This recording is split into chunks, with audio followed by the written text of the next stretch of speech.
masabing wala. Ang pagkapatay, ginurgur eh.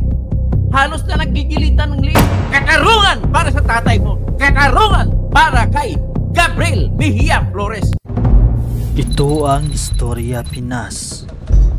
Hustisya, ito ang sigaw ni Toto Kausing para kay Gilbert Flores kung sino ang gumurgur sa kanya. Ngunit pilit na pinapa-takedown di umano ng anak ni Flores ang lahat ng vlog ni Toto Kausing tungkol sa kanyang ama. Nanggagalaiti sa galit si Toto Kausing at hindi niya buburahin lahat ng video niya na tungkol kay Gilbert Flores dahil sigaw nito ay hustisya para sa pamilya ni Gilbert. Ano ba talaga ang alam ng anak ni Flores? Bakit pinili nilang manahimik? Pinatay ang kanilang ama, ginurgor sa leeg. Dinukot itong si Gilbert noong May 30 at natagpuan itong wala ng buhay noong May 30. At ayon kay Senator Win Gatchalian, posibleng may ugnayan si Gilbert at si Mayor Alice Guo. Imposible daw di umano na coincidence lang ang lahat ng nangyari at kasabay nito bago lang din namatay ang mismong engineer na taga-perma ng blueprint sa pagpapatayo ng Baupo at namatay itong si Engineer Torla noong May 17. Sino nga ba talaga ang nasa likod ni Mayor Alice Guo? Tunay ba na merong triad na nabuo dito sa ating bansa? At dahil dito, ito ang mga naging komento ng ating mga madlang netizen. Grabe na ang nangyayari.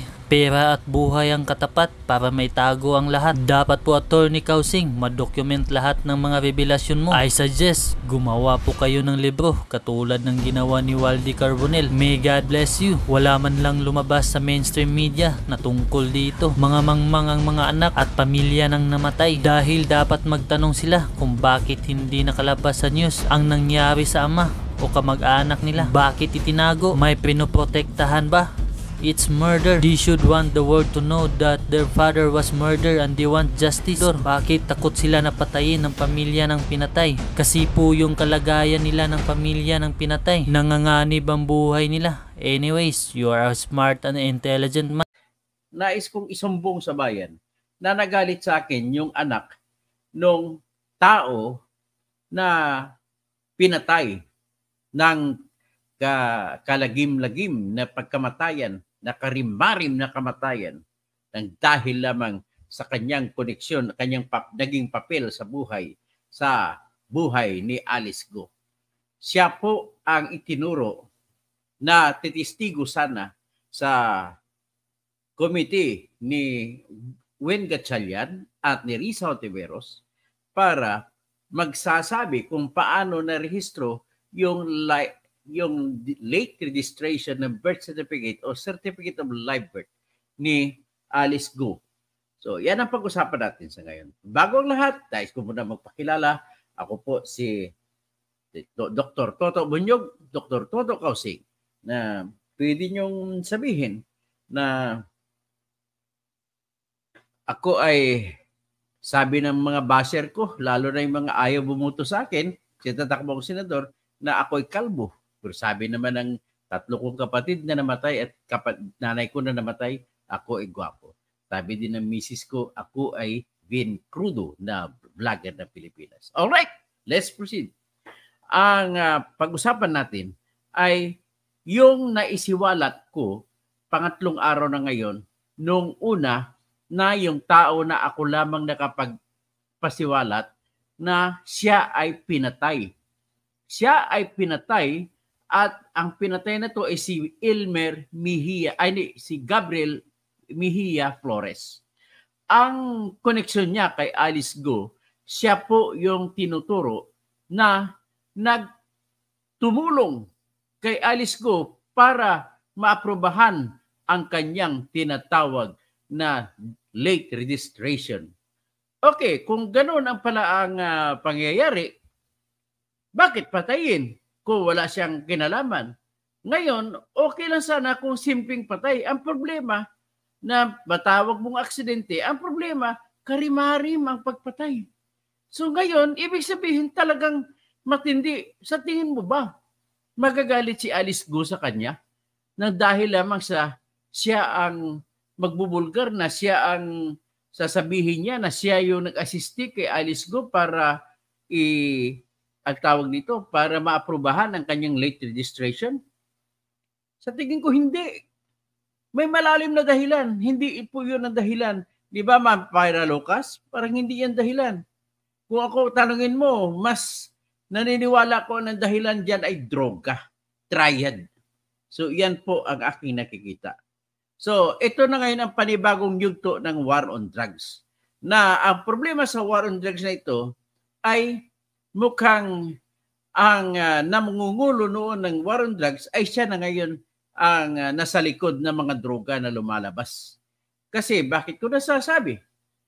May litrato tayo, may ebidensya tayo na naitayo itong pugo sa pamamagitan ni Digong, ni Bungo, at ni Paildon na tumutulog din. Mga tao natin Digong. So panahon na yon na presidente pa si Digong. At nang nanalo sa pagka-mayor si Alice Go, nagregalo pa siya ng BMW na motor, na big bike kay Digong at saka mga kaibigan ni Digong. Doon sa lahat yun sa mga Davao City, pinadeliver pa. Ganon katindi. So, ang swerte naman nila, sana all. Biro mo, sila ay may regalo pa na, no? Nanalo na nga si Alice Go. Pagka mayor, siya pa nagre-regalo. Believe naman ako, ano kaya meron doon? So ngayon, lumalabas na itong pangyayari ay talagang hudyat ito na mayroong napakalalim na rason o na dahilan kung bakit ginagawa lamang nito ang pugo na isang front. Para kung magkahulihan man, ay pugo lang ang huhulihin. Kung magkasarahan man, pugo lang ang tinitira. Ngayon, ano ba talaga sa likod nito? Ang nakikita naman po ni Senator Win Gatchalian at Senator Risa Hontiveros ay ang tinatawag na money laundering. Pero ang problema sa money laundering, hindi po naintindihan ng ordinaryong mamamayan yan. Ano po ang ibig sabihin ng money laundering? Ang ibig sabihin po ng money laundering ay ganito. Ang mga pera na kinita mula sa pagnanakaw o mula sa mga droga o mula sa mga lahat ng klaseng sindikato o illegal na pasugalan ay marumi.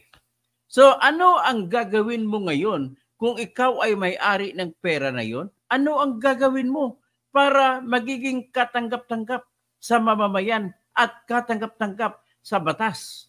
Kasi ang problema po sa batas natin, kahit sa buong mundo, sa ibang lugar sa buong mundo, ay mayroon tinatag na Anti-Money Laundering Council.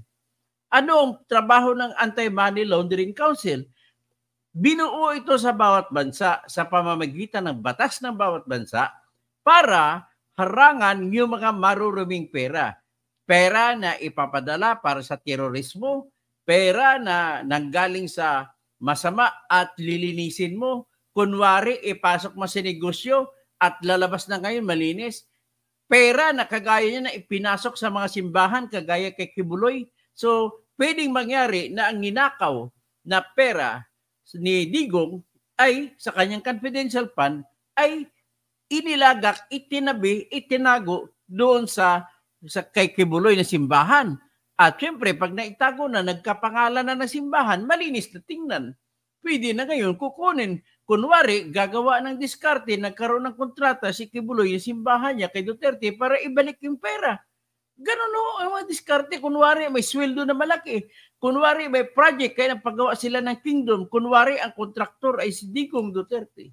So, ganun o katindi yung money laundering na tinitingnan nila na isa sa malalim sa likod nito sa usapin kay Alice Lialgo. Okay? So ngayon, ang tanong ko nga, bakit patayin? Kung simple lamang na siya ay nagpoproseso lamang ng birth certificate ni Alice Lialgo. Tika, tingnan natin, bakit ba siya of all people? Bakit siya si Gilbert Mejia Flores? Ito po ang na-discover ko kanina. Si Gilbert Mejia Flores po pala ay isang empleyado ng Civil Registrar's Office o di kaya Local Civil Registrar's Office ng Tarlac City na siya ay dahil sa kanyang posisyon sa Tarlac City na bilang civil registrar ay ang nangyari, pwede siya ngayon makatulong kahit sa Bamban o kung saan mang civil registrar office para maipacilitate. Kasi kung titingnan mo ang proseso ng register ng late register, nakita ko mukhang mahirap din, mukhang masalimuot, mukhang maraming mga requirements. So para mabilis, ito ang nagtumrabaho, si Gabriel Mejia Flores. So ngayon, bago siya pinatay, kinidnap mo na siya, dinukot mo na siya ng May 30. At natagpuan ang katawan niya na patay May 31. At yan ang nangyari bago siya may schedule kasi pinatawag siya sa hearing ni Win Gatchalian. Okay? So pagkatapos niyan, lumabas na presentasyon ng press conference ni Win Gatchalian na hindi lang pala si Gabriel Mejia Flores ang pinatay dito o di namatay. Kasi yung engineer, si Engineer GM Torla na pumirma sa lahat ng plano ng mga building na ginawa doon sa Baufo compound sa likod ng munisipyo ng Bamban, ay yun ang pumirma si Torla para bibigyan ng building permit. So ibig sabihin, nang tinayo niyan, panahon yun ay hindi pa mayor si Leal, kundi ang mayor ay tinatag na si Feliciano. So Feliciano, malaki ang kinita mo dito, yung dating mayor. Kaya yung dating mayor, sigurado ako na may papel. Corruption din ang nangyari sa kanya. Kaya nangyari na itayo sa panahon niya. Mayor Feliciano? Ex-Mayor Feliciano? Magpaliwanag ka ngayon. Sa panahon mo, itinayo itong Baufo compound, itong mga pogo na building. So ngayon, namatay naman din yung si GM Torla. Bakit namatay? At ang report ay namatay daw dahil sa stroke. Totoo ba yun? Parang bantag story. Lahat ng sinusupot, nilagyan supot ay stroke. So ganun po ang nangyari dito, palalim ng palalim ang investigasyon. Pagkatapos yung kontraktor na nagpatayo ditong mga building diyan sa Baufo compound sa likod ng munisipyo ng Bamban ay hindi pa rehistrado. Saan kaya sila bumili ng paano sila bumili ng mga backhoe? Bumili ng mga grader, bumili ng lahat ng mga equipment na gagamitin para pagpapatayo. At may address pa siya, may pangalan siya at may address sa Binondo, pinatrace ni Senator Win Gatchalian ay hindi naman matatagpuan. So, ganun po ang kwento dyan sa likod. So, ano ang meron talaga rito? Mukhang malalim na malalim, mukhang hindi maarok ng kahit sino. So, ganun po ang nangyari. Kaya, ililimitahan ko lang ang diskusyon muna ngayon dito sa kay Gabriel Mejia Flores. Galit na galit sa akin ang kanyang anak. Hindi ko nabanggitin kung sinong anak niya. O di kaya, pwede naman. O hindi, total, dalawa lang atang anak niya. Huwag ko nang banggitin. Kasi daw, gusto niya privacy. Mantakin mo, paano ba magpa-privacy yan? Sabi ko nga sa kanya, sabi niya sa akin, disinformation or misinformation ang tawag niya. Ibig sabihin, gusto niya palabasin na kasinungalingan lahat ang sinasabi ko. Well, unang-una, para maging sinungaling ako, ilabas mo, Mr. Gilo Flores, kung ano bang totoo. Para ikumpara natin, ang sinabi ko ay hindi totoo. Ano ba talaga? Bata ka pa, iho. Ang patay dito, tatay mo. At wag mo sabihin na may pribado kayong karapatan sa pagkapatay ng tatay mo sapagkat ang tatay mo ay pinatay ng murder. At ang krimen na murder ay may karapatan ang bawat mamamayan na magsampa ng kasong murder kahit sa sino ang gumawa niyan. Kaya dapat isinisigaw namin, investigasyon! Simulan na! Kailangan namin ang katarungan para kay Gabriel Mejia Flores. Alam ko, natatakot lang ito, binubusalan lang at tinatakot lang itong mga anak ni Gabriel Mejia Flores. Ganun lang ho kasimple yan. Kaya nag-viral din ako. Sa iba, marami pinagkikwentuhan ako. Kumbaga, nalagay po sa balag ng alanganin ngayon, sinusubukan ngayon ang aking katatagan at integridad para sa mga balita na aking sinisiwalat.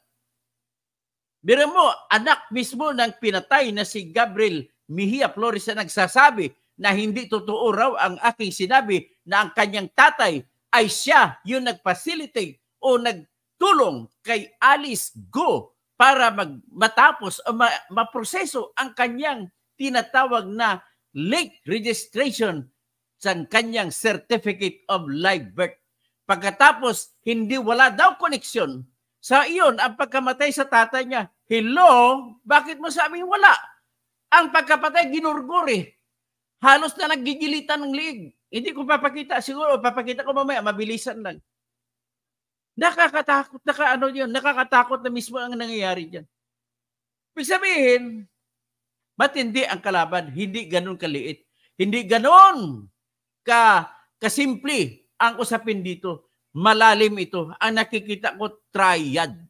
So, ibig sabihin, kung galing sa Fujian, China, yung tatay ni Alice Lialgo na hindi naman niya tinatanggi, nandun sa Fujian ang mga sindikato na mga miyembro ng Chinese Communist Party. Andoon ang mga spy nakatira. Andoon yung mga triad nakatira. So, ibig sabihin, ang mga droga, mga shabu pala na natatagpuan na may Chinese characters noong bago matagpuan yung 6.7 billion na shabu doon sa WPD lending building doon sa Tondo, ay doon yan ang galing sa kanila ni Alice Go. So, ilan bang tinayo nila mga building? Marami. Kunwari lang yung Pugo na 3 stories. At ang bakit may tunnel yun? Ang pinirmahan ni Engineer Turla na may tunnel pa. So, ibig sabihin, pwedeng pinatay si Engineer Turla kasi siya lang ang nakakaalam ng sikreto ng plano ng building. So, napakalalim na ngayon. At bakit naman magagalit sa akin si Gilo? Anak ka, dapat umiiyak ka para sa katarungan ng iyong tatay? Anong ibig sabihin nito? Gusto mo sabihin, nagsisinungaling ako? Nagsisinungaling si Win Gatchalian? Nagsisinungaling ang mga reporter na nag-interview kanina na ang tatay mo ay walang kinalaman dito?